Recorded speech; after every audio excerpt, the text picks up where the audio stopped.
Somewhere in your attic, basement, or grandmother's old hope chest sits an object she almost threw away. And today, collectors will pay more for it than a brand new car. By the end of this video, you'll know exactly what to look for. Let's start with Pyrex. Your grandmother used those colorful bowls every Sunday for casseroles and never thought twice. But certain patterns, pink stems, Lucky in Love, Gooseberry Pink, now sell for $500 to $3,000 each. The rarer the pattern, the higher the price. Check the bottom for stamps, look for chip-free condition, and never, ever put them in the dishwasher. A single bowl from 1959 recently sold on eBay for over $4,000. Next, vintage Singer sewing machines. Grandma's heavy black cast iron Singer with the gold scrollwork wasn't just a tool. It was a piece of American industry. Models like the Featherweight 221, the 201, and pre-1900 treadle machines now fetch $800 to $2,500. Collectors and quilters fight over them. Check the serial number on Singer's official database to date your machine. Even non-working models sell well for parts and restoration projects. Bakelite jewelry from the 1930s and 40s is pure gold for flippers. That chunky carved bracelet your grandmother wore to church? If it's genuine Bakelite, it could be worth $600 to $2,000. Test it by running it under hot water. Real Bakelite gives off a faint chemical smell. Look for deep colors like cherry red, butterscotch, and apple juice. Carved pieces and figural pins command the highest prices at auction. First edition books are hiding in plain sight on dusty shelves across America. A first edition of The Great Gatsby in good condition can sell for over $100,000. But you don't need Fitzgerald to strike gold.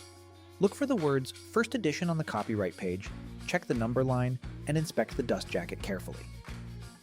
Even mid-century novels by authors like Harper Lee or Stephen King's early works can bring thousands. Old advertising tin signs from gas stations, soda companies, and country stores are wildly collectible. A vintage Coca-Cola sign from the 1930s in good condition can pull in $3,000 to $8,000. Texaco, Mobil Oil, and Burma Shave signs are equally hot. Authentic signs show genuine rust patterns, not reproduction patina. Check for the manufacturer's stamp along the edge. If Grandpa had one nailed up in his garage, you may be sitting on a small fortune. Vinyl records are having a massive resurgence, but it's the rare pressings that bring real money. First pressings of the Beatles' White Album with low serial numbers sell for $10,000 or more. Original Velvet Underground, early Bob Dylan, and obscure Northern Soul singles fetch hundreds to thousands. Check the matrix number in the runout groove. Mono pressings are usually worth more than stereo. And condition is everything.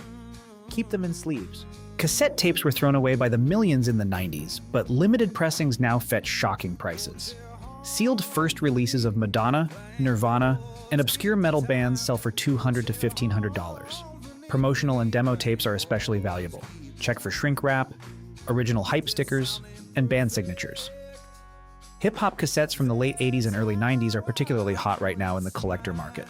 Sealed vintage Fisher-Price and Lego sets are the holy grail for toy collectors. A sealed 1980s Fisher-Price Sesame Street playset can bring $600. Original Lego sets from the 70s and 80s, still in shrink wrap, regularly cross the $1,000 mark. Even loose pieces in mint condition have value. Check for original boxes, instructions, and all original pieces. Toys that look ordinary to you are gold mines to nostalgic collectors who grew up with them. Cast iron cookware from Griswold and Wagner. Ware is the ultimate kitchen treasure. A pre-1957 Griswold No. 8 skillet, in excellent condition, sells for $300 to $1,200. Rarer sizes and waffle irons can hit $5,000. Look for the logo on the bottom, smooth cooking surface, and even thickness. Modern cast iron is rough and pebbly. The old stuff is glass smooth from precision machining. Grandma's heavy old skillet might be worth more than her wedding ring. Old cameras are a flipper's dream. Leica rangefinders from the 1930s and 50s sell for $2,000 to $20,000. Even more common brands like Rolleiflex, Hasselblad, and certain Nikon models from the 60s bring serious money. Film photography is having a renaissance, and working vintage gear is in high demand. Check for clean lenses, functional shutters, and original leather cases. Grandpa's dusty camera bag in the closet might be hiding thousands. Costume jewelry signed by Trifari, Coro, Eisenberg, or Miriam Haskell punches way above its weight. These weren't real diamonds, but the craftsmanship was extraordinary. Signed brooches and necklaces from the 1940s and 50s regularly sell for $200 to $1,500. Always flip a piece over to look for the maker's mark. Even broken pieces sell well to restorers. That tangled jewelry box in the attic could be a small fortune. Vintage typewriters, especially Olivetti, Royal, and Hermes models, have become design objects. A Hermes 3000 in working condition sells for $400 to $1,200. Smith Corona portables from the 50s bring $300 to $600. Writers, collectors, and interior designers all want them. Make sure the ribbon advances, keys strike cleanly, and the case is intact. That heavy old typewriter gathering dust isn't junk. It's a writing machine worth real money. Old comic books are obvious, but most people don't know which ones. Anything pre-1960s in decent condition has value. Silver Age first appearances, Spider-Man's debut in Amazing Fantasy 15, X-Men #1, can bring tens of thousands. But even more common 1970s issues in mint condition sell for hundreds. Check for white pages, no spine damage, and intact staples. Grandma's box of Dad's old comics could literally pay off your mortgage. Vintage Christmas decorations are shockingly valuable. Pre-war German blown glass ornaments sell for $50 to $500 each. Shiny bright boxes from the 1940s with original packaging bring $200 to $400. Bubble lights, ceramic trees from the 70s, and vintage tinsel garlands all have devoted collectors. Check the attic boxes labeled Christmas before tossing anything. That nostalgic box of ornaments Grandma packed away every January might be worth thousands. Old fountain pens, especially Parker, Mont Blanc, and Waterman from before 1960, are quietly worth a fortune. A Parker 51 in mint condition sells for $200 to $800. Rare Mont Blanc 149 models from the 50s can exceed $3,000. Check for original ink sacs, intact nibs, and engraved barrels. Even non-working pens have restoration value. Grandpa's old desk drawer might be hiding a small jewelry box of writing treasures. Depression-era glassware in colors like jadeite, uranium green, and cobalt blue has serious collector demand. Fire King jadeite mugs and bowls from the 1940s sell for $50 to $400 apiece. Complete sets bring thousands. Uranium glass actually glows under blacklight, a fun authentication test. Check for the manufacturer's mark and look for unusual shapes. That cabinet full of green dishes nobody wanted, it might fund a vacation. Vintage hand tools from Stanley, Starrett, and Diston are highly sought after by woodworkers and collectors.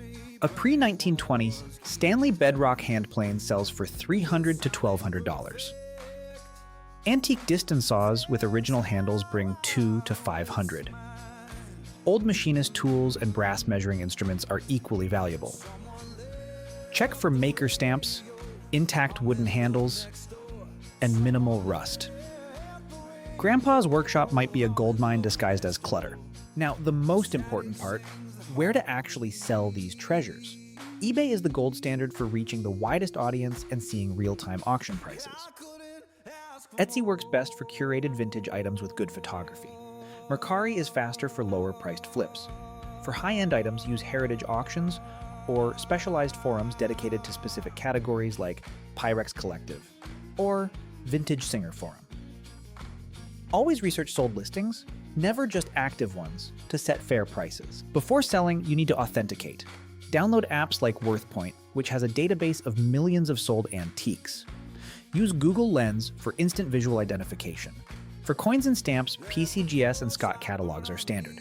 Don't trust eBay's active listings, those are wishful prices. Always check completed sales. Take crisp photos in natural light, write detailed descriptions, and include any flaws honestly. Trust builds repeat buyers, and repeat buyers build real income. Estate sales are where the real treasures hide. Get there early on the first day for the best pickings, or wait until the last day for half-off bargains. Bring cash, a flashlight for checking marks, and a small magnifier. Don't ignore basements, attics, and garages. That's where families dump the stuff they think is worthless. Some of the best Pyrex finds happen in dusty boxes priced at $1. Auction houses and flea markets are equally fertile hunting grounds. Local auctions often have estate lots where one box might contain a $1,000 item among junk. Flea markets reward early birds and patient negotiators. Build relationships with sellers. They'll set things aside for you. Many veteran flippers make six figures a year combining estate sales, auctions, and flea markets into a weekly routine. It's not luck, it's a system. Storage unit auctions can be incredible. People abandon units containing entire family histories, old photos, jewelry, tools, and, yes, sometimes literal gold coins. Check sites like storagetreasures.com for upcoming auctions in your area. Bring cash, a strong stomach for risk, and patience to sort through what's inside. Not every unit is a winner, but the ones that hit can return $10,000 on a $200 bid. Never clean an antique before researching it. Old patina is part of the value. Polishing a vintage cast iron skillet or scrubbing tarnish off silver can cut its worth in half. The same goes for paintings, furniture, and tin signs. When in doubt, leave it alone and ask an expert.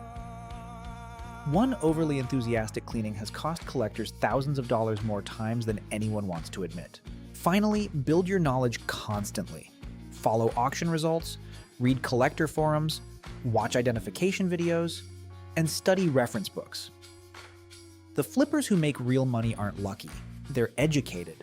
They know at a glance whether a Pyrex bowl is worth $5 or $500. That knowledge took time to build, but anyone willing to learn can do it. Your grandparents' attic could be the start of a real second income. The truth is, an entire generation grew up not understanding the value of what they had. Mass production was new, plastic was the future, and old things were considered clutter. Today, those same discarded objects are the foundation of a billion-dollar vintage economy. The next time you visit an older relative, ask gently if you can look through their storage. You might just find a treasure they were about to throw away. If this video opened your eyes to the hidden value sitting around you, consider subscribing.